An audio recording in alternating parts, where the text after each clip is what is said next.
everyone. Welcome to our podcast. I'm Sophia. And I'm Mason. We're thrilled to have you join us today for a fun and engaging conversation. That's right, Mason. This podcast is all about natural, joyful conversations and speaking practice to help you improve your English skills. Today, we're going to dive into starting your English-only adventure with a focus on business English. Exactly, Sophia.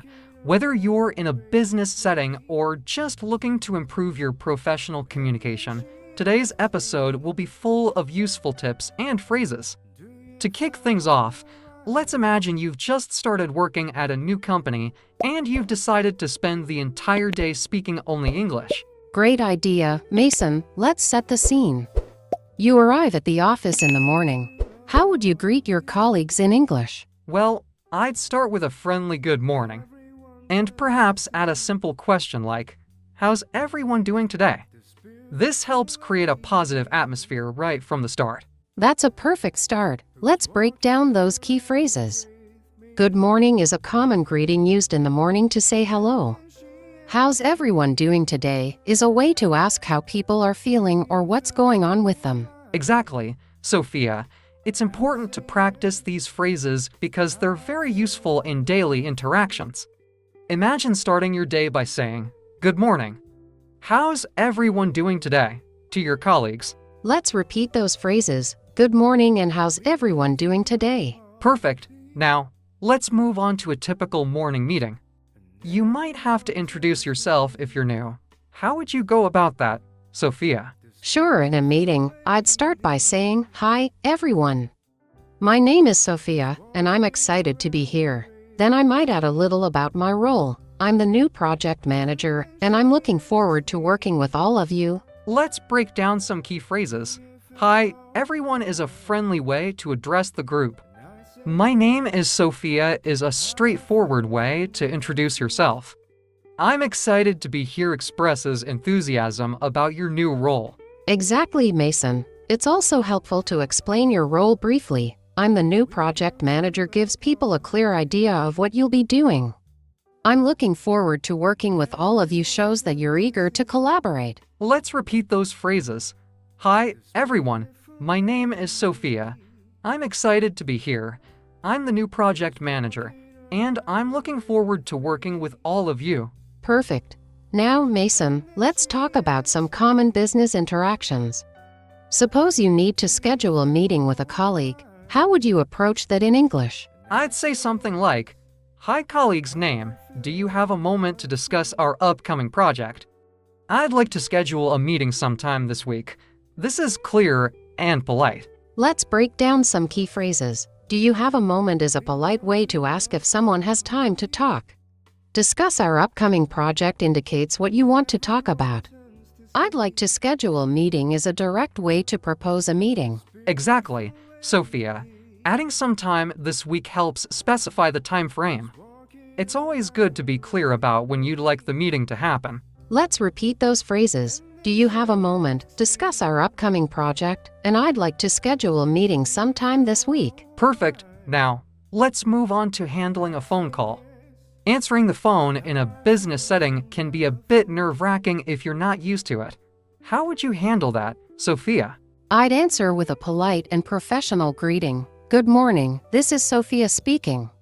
How can I help you? This sets a positive tone for the conversation. Let's break down some key phrases. Good morning is a polite greeting. This is Sophia speaking clearly identifies who you are. How can I help you? Shows your willingness to assist. Exactly, Mason. It's important to sound polite and helpful on the phone, especially in a business context. Let's repeat those phrases. Good morning, this is Sophia speaking. And how can I help you? Great. Now, let's imagine you're in a meeting and you need to present an idea. How would you introduce your idea in English, Mason? I'd start with, I'd like to share an idea regarding our marketing strategy. Then, I'd explain my idea clearly and concisely. I think we should focus more on social media advertising to reach a broader audience. Let's break down some key phrases. I'd like to share an idea as a polite way to introduce your suggestion. Regarding our marketing strategy specifies the topic. I think we should is a way to propose your idea. Exactly, Sophia. Being clear and concise helps ensure that your colleagues understand your idea. Let's repeat those phrases. I'd like to share an idea regarding our marketing strategy, and I think we should. Perfect. Now, Sophia, what advice would you give to someone who wants to practice their English in a business setting? Let's break down some key phrases. Starting with the basics means focusing on simple, foundational phrases. Gradually building up means to slowly increase your skills over time. Role-play different scenarios means to act out various situations to practice. Asterisk exactly, Mason. And remember, don't be afraid to make mistakes is crucial because making mistakes is a natural part of learning. Let's repeat those phrases, starting with the basics, gradually building up, role-play different scenarios, and don't be afraid to make mistakes. Perfect. Well, that wraps up the first part of our podcast on starting your English-only adventure in a business setting. We hope you found this conversation helpful and enjoyable. Now, we talked about starting your English-only adventure and how to navigate a new company setting.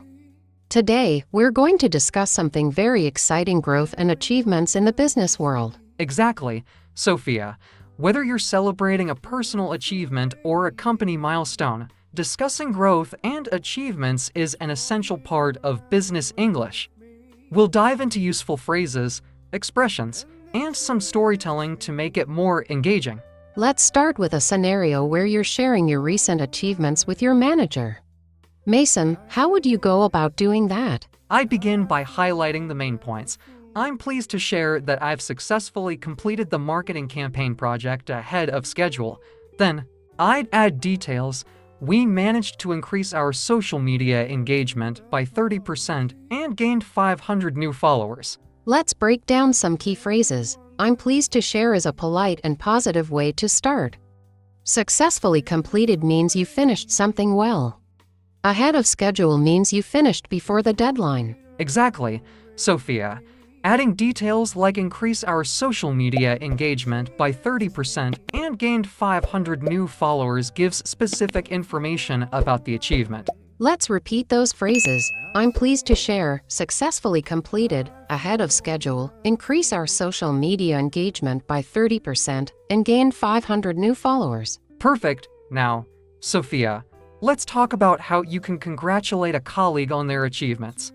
How would you do that in English? I'd start with a warm congratulations. Congratulations on your promotion.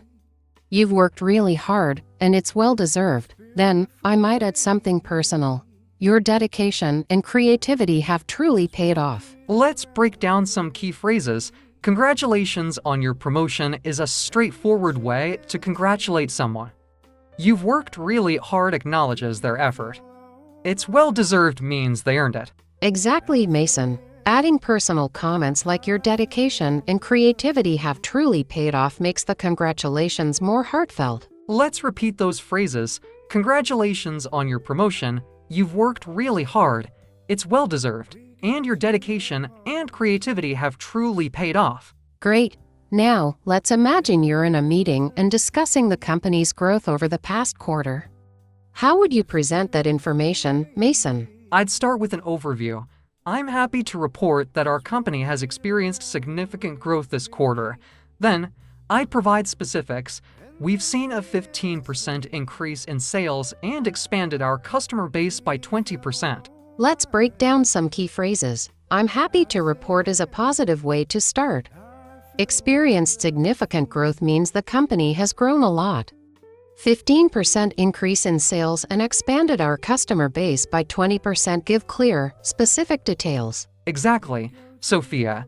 Being specific about the numbers makes your report more credible and informative. Let's repeat those phrases. I'm happy to report, experienced significant growth, 15% increase in sales, and expanded our customer base by 20%. Perfect. Now, let's move on to a more personal narrative.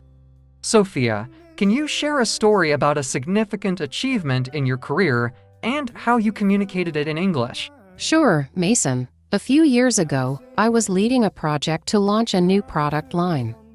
We faced many challenges, but we worked hard and successfully launched the product on time. I shared this achievement with my team by saying, "I'm incredibly proud of what we've accomplished." Despite the challenges, we launched the product on schedule and received fantastic feedback from our customers. Let's break down some key phrases. I'm incredibly proud of what we've accomplished shows strong pride in the achievement. Despite the challenges means you succeeded even though it was difficult. Launched the product on schedule means you met the deadline. Received fantastic feedback means the customers loved the product. Exactly, Mason. It's important to highlight both the challenges and the successes when sharing such stories. Let's repeat those phrases. I'm incredibly proud of what we've accomplished, despite the challenges, launched the product on schedule, and received fantastic feedback. Perfect. Now, let's talk about setting goals for future growth. Mason, how would you communicate your goals to your team in English? I'd start by stating the vision. Our goal for the next quarter is to expand our market presence. Then, I'd break it down into steps. We'll achieve this by increasing our marketing efforts, launching new partnerships, and enhancing customer support. Let's break down some key phrases. Our goal for the next quarter sets the time frame. Expand our market presence means to increase the company's visibility, increasing our marketing efforts. Launching new partnerships and enhancing customer support are specific steps to achieve the goal. Exactly, Sophia. Breaking down the goal into clear steps makes it easier for the team to understand and work towards it. Let's repeat those phrases. Our goal for the next quarter: expand our market presence, increasing our marketing efforts, launching new partnerships, and enhancing customer support. Great. Now, Sophia, what advice would you give to someone who wants to effectively discuss growth and achievements in a business setting? I'd suggest being clear and specific with your language. Use numbers and data to support your points, and always acknowledge the team's effort. Practice delivering your messages confidently and positively. Let's break down some key phrases. Being clear and specific means making your points easy to understand. Use numbers and data means providing evidence for your claims. Acknowledge the team's effort means recognizing everyone's contributions. Exactly, Mason. And remember, practice delivering your messages confidently and positively helps ensure that your communication is effective and well received. Let's repeat those phrases. Being clear and specific, use numbers and data, acknowledge the team's effort, and practice delivering your messages confidently and positively. Perfect. Well, that wraps up the second part of our podcast on discussing growth and achievements. We hope you found this conversation helpful and enjoyable. Now, we talked about starting your English-only adventure and discussing growth and achievements. We're going to focus on future plans and vision. Exactly, Sophia. Talking about future plans and vision is essential in business. It helps set direction and motivate teams. We'll explore useful phrases, expressions, and some storytelling to make it more engaging. Let's start with a scenario where you're sharing your future plans with your team. Mason, how would you go about doing that? I'd start by setting the context. As we look ahead to the next year, I want to share our vision for the company's future. Then, I'd outline the key goals. Our main objectives are to expand our product line, enter new markets, and enhance customer satisfaction. Let's break down some key phrases. As we look ahead to the next year sets the time frame. I want to share our vision indicates you're discussing future plans. Our main objective specifies the key goals. Exactly, Sophia. Adding details like expand our product line, enter new markets, and enhance customer satisfaction gives clear, specific goals. Let's repeat those phrases. As we look ahead to the next year, I want to share our vision and our main objectives. Perfect. Now, Sophia, let's talk about how you can ask your team for their input on future plans. How would you do that in English? I'd start with an open question. What are your thoughts on our future plans? Then, I'd encourage feedback. We'd love to hear your ideas on how we can achieve our goals. Let's break down some key phrases. What are your thoughts is a way to ask for opinions. Our future plans refers to the company's goals. We'd love to hear your ideas, invites, feedback, and suggestions. Exactly, Mason. Encouraging input from the team helps foster a collaborative environment. Let's repeat those phrases. What are your thoughts, our future plans? And we'd love to hear your ideas. Great. Now, let's imagine you're in a meeting with potential investors and need to present your vision for the company's future. How would you present that information, Mason? I'd start with a compelling statement. We envision a future where our company leads the industry in innovation and customer satisfaction. Then, I'd provide specifics. To achieve this, we plan to invest in cutting-edge technology, expand our global presence, and continuously improve our products. Let's break down some key phrases. We envision a future means imagining the future. Leads the industry in innovation and customer satisfaction indicates the company's ambition. Invest in cutting-edge technology means spending on the latest tech. Expand our global presence means growing in international markets. Exactly, Sophia. Providing specifics makes your vision more tangible and credible. Let's repeat those phrases. We envision a future, leads the industry in innovation and customer satisfaction, invest in cutting-edge technology, and expand our global presence. Perfect. Now, Sophia, let's talk about how you can motivate your team to achieve future goals. How would you inspire them in English? I'd start with an encouraging statement. Together, we can achieve great things.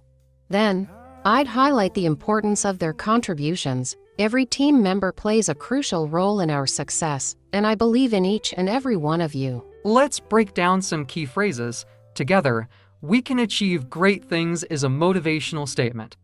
Every team member plays a crucial role means everyone's contributions are important. I believe in each and every one of you shows confidence in the team. Exactly, Mason. Motivating your team helps them feel valued and inspired to work towards the company's goals. Let's repeat those phrases.